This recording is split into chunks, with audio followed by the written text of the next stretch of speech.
Marwa came on camera. Marwa says he wants to take villagers to Grenada for farm work. But here is the question that nobody is asking. Under what law is Marwa using to export workers to Grenada? Because exporting workers across continents is not a favor. It is not a friendship deal where you strike deal with your friend so that you can export some workers to them. It is not, I have a guy who needs workers. It is an international labor law. It is migration policy. It is foreign affairs, and it is human rights. So, if Kenyan citizens are being told, come with me and don't complain even if things get toxic, that is not opportunity. That is a red flag. Tonight, we are going to break down the legal truth about foreign labor export, worker protection, and the dangerous gap that can destroy lives.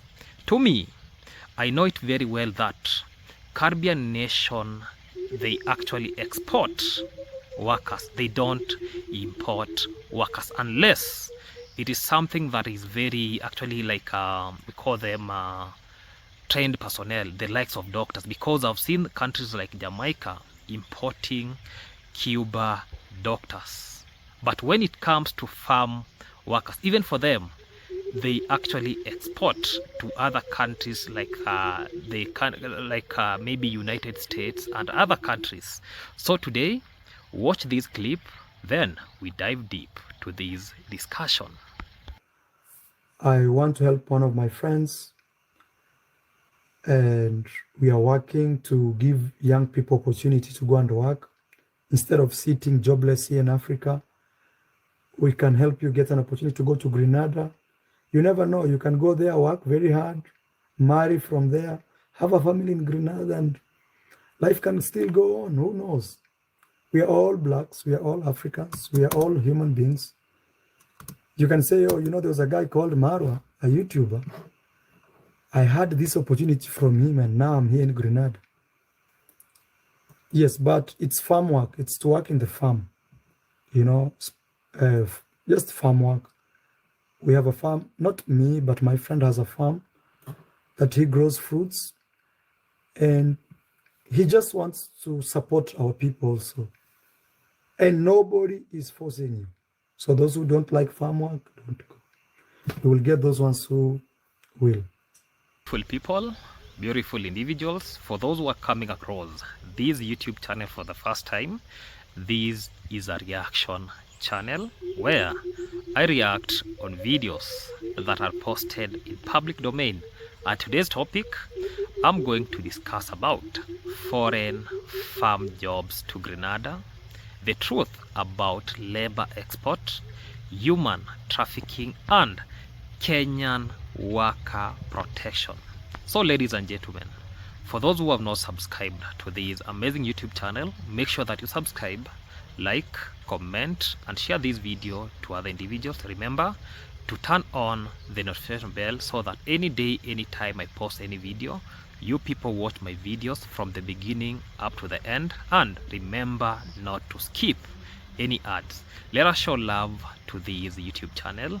Let us like this video. And today I want to speak carefully, calmly, but firmly, because when we talk about exporting Kenyan workers to another country, we are not talking about content, we are not talking about clout, and we are talking about people's lives. Recently, there has been a discussion about taking villagers to Grenada to farm work by Kenge himself. And I sat back and asked myself one question. What is legal framework behind this? Because labor export is not a casual arrangement. It is not, I have a friend who needs workers, because Marwa himself came to the camera and said that he has a friend who is in Grenada and this friend needs some worker. Even Marwa himself has not been to that country. I myself, I knew that country because when I was watching Wodemaya went to actually to meet somebody there is when I knew about that country. I can't believe that that dream is finally coming to pass. The dream of shaking the hands of the richest man in Africa. It has been long coming, and finally it's happening, man. And it did not happen on the continent of Africa, but it actually happened in the Sus region, Grenada, to be precise. History. Yes. I've been looking for you for years. Now you have me. Now I have you. This is like a dream come true. Oh, Yes. see. What are you looking at? I know, right? Can I get a photo? 1 minute. Yo, 1 minute. Just get a photo. I'll do well said. Just want to get a photo. This is like. Can I shake your hands? Thank you. Yes.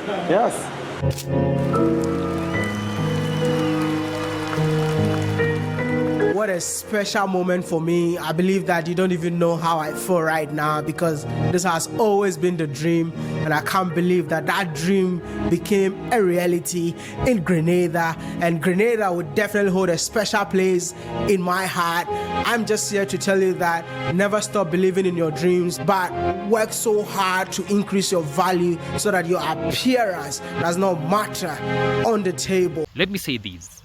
Anything about exporting workers, it is international law, it is migration policy, it is human rights law, and it is diplomacy, and it is foreign affairs. And if we get it wrong, we don't just have a second chance.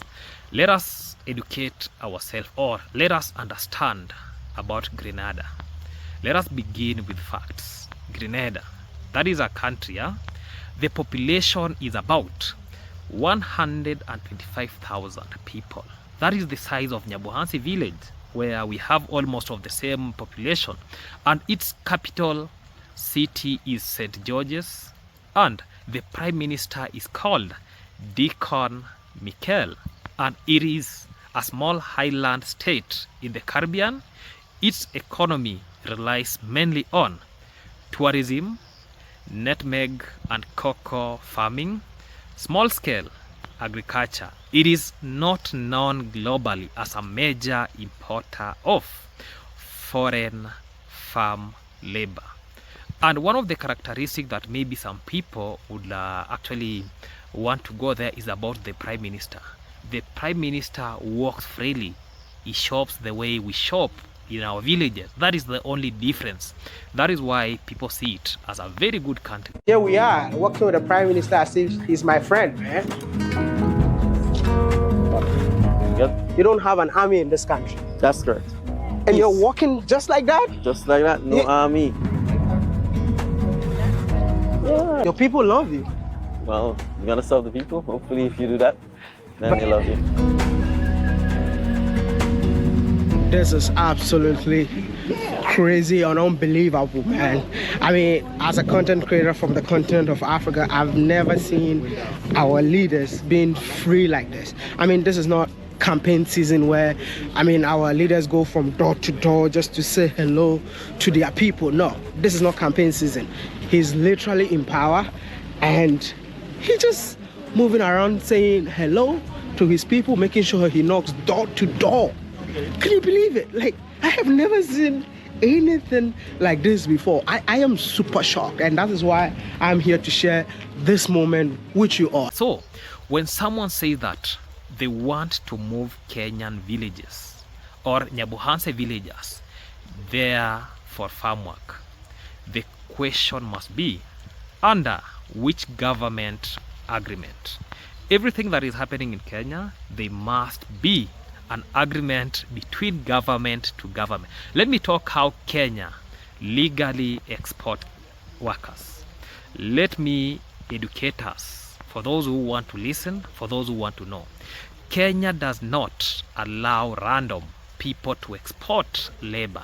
Because when Marwa comes on a live stream, then says that he's going to export some people, that's a big lie, and we should not borrow that idea. The same Marwa positioned himself as a consultancy agent when it comes to land deals.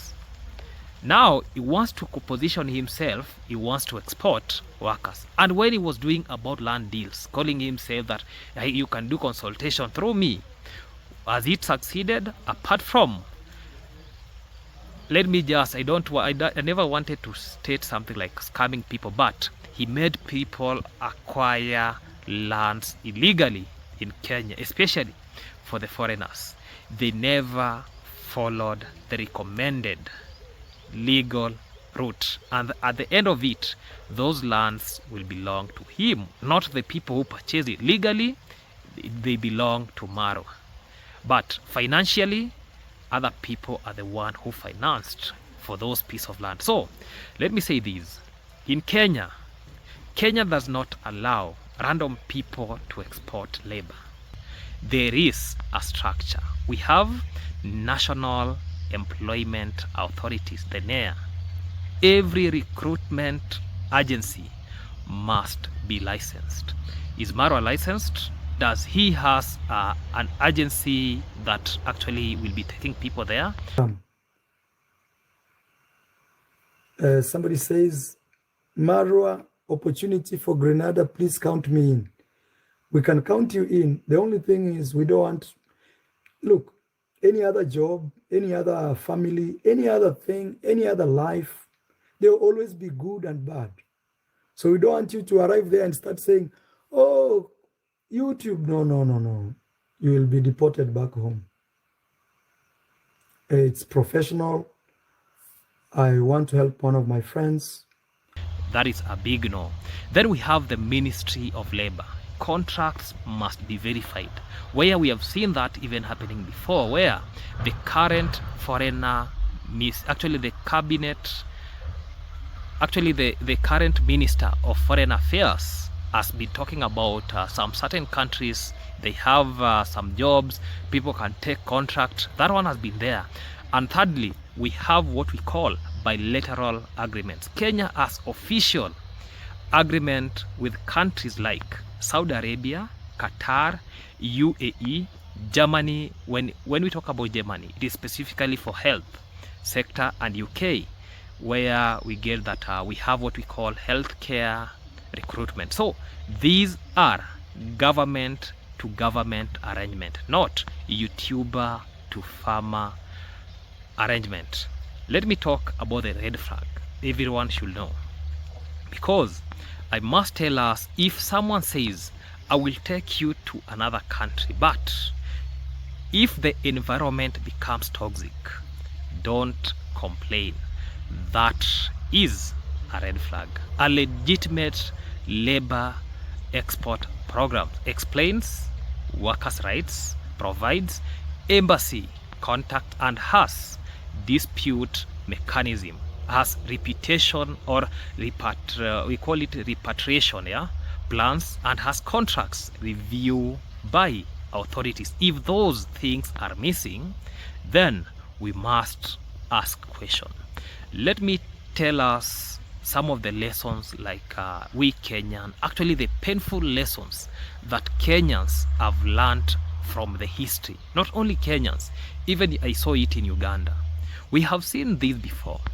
Kenyans stranded in Gulf countries, passports confiscated, contracts changed upon arrival, and there have been reports of Kenyan misled on conflict zone, recruitment scam. Recently, actually, we saw what happened about Russia. Some of the Kenyans were placed in the front line to go and fight Ukraine, and recruitment scams promising farm work in Asia. Just on you going, you are now stranded on street. These cases are usually starts with, I know someone abroad, or you use an agency that is not even it does not have license, and that sentence has destroyed families before. Let me talk about the international safeguards. There are global structures meant to protect migrant workers. International Organization for Migration, that is United Nations. These organizations promote safe migration, anti-trafficking system, workers' complaint framework, and a legitimate process does not bypass these systems. Let me talk about why this looks as the exploitation risk. Let us speak honestly. Villagers are vulnerable.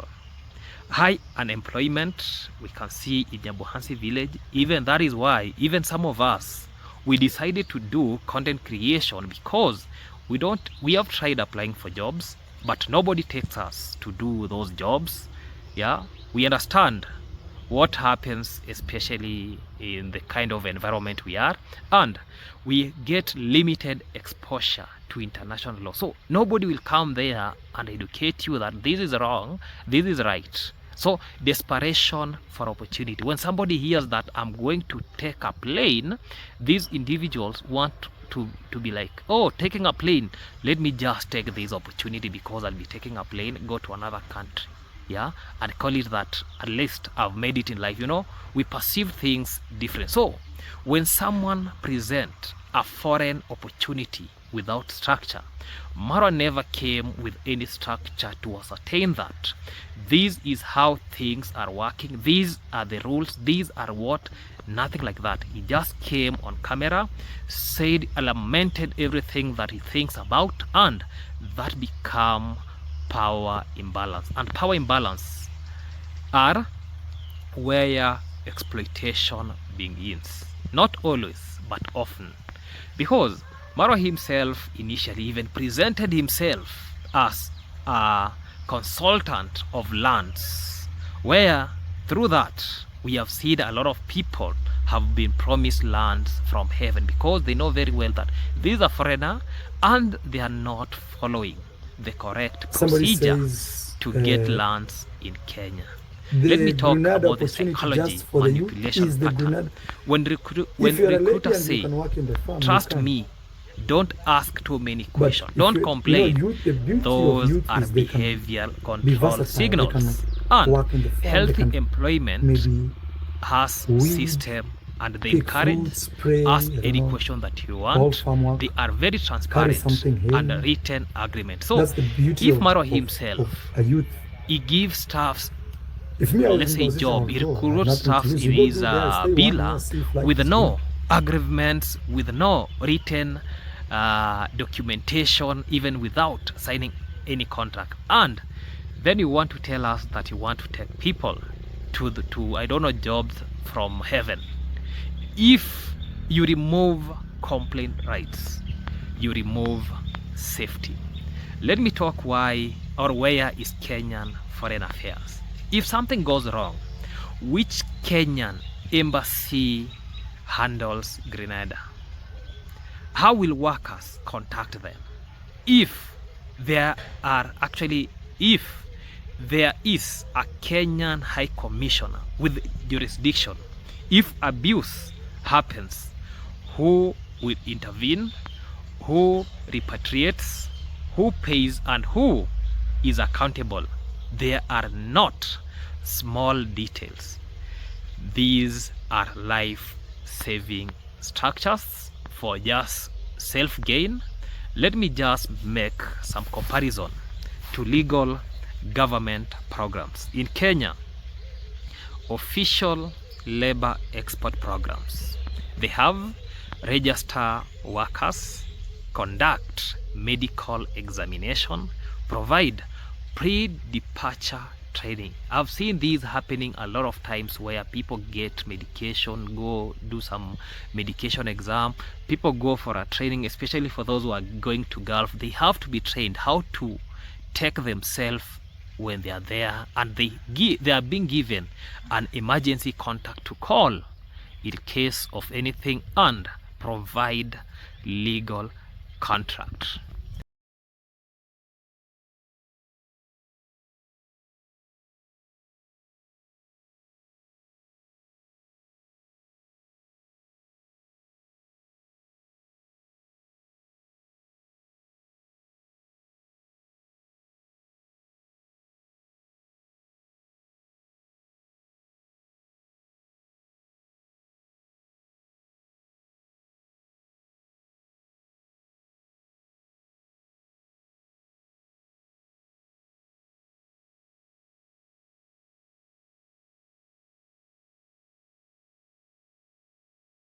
So if someone bypasses all that, that is not efficient.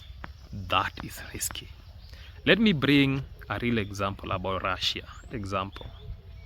We have seen Kenyans allegedly recruited under unclear agreements only to find themselves in dangerous situations abroad. That is why we must demand transparency before movement, not after tragedy. We have seen them, people being recruited to go to armies in Russia, and they're the people who are being placed in the front line. Yeah, for those who understand what military is, they know what I'm meaning.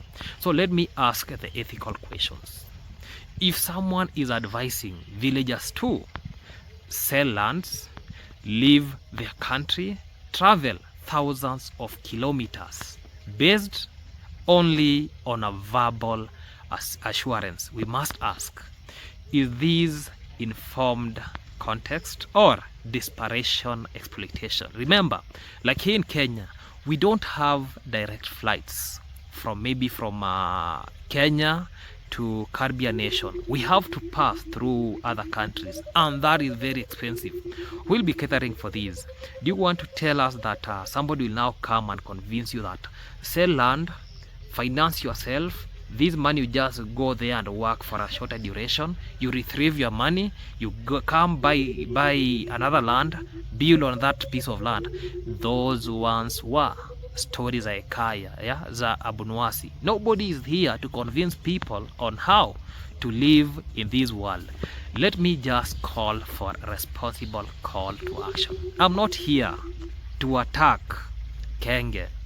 I'm not here actually to talk ill about somebody. I'm here to defend the system. And if there is a real opportunity in Grenada, show the NEA license, show the bilateral agreement, and show the verified contracts, show the embassy coordination, and transparency protects everyone. So migration is not wrong, opportunity is not wrong, but informal labor export without structure is very dangerous. Kenyan youths deserve protection. Villagers deserve informed context or consent.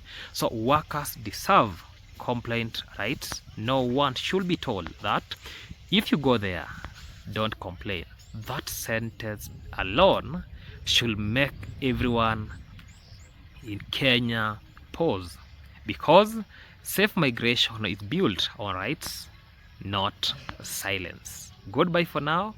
Let us meet in the next video. Goodbye.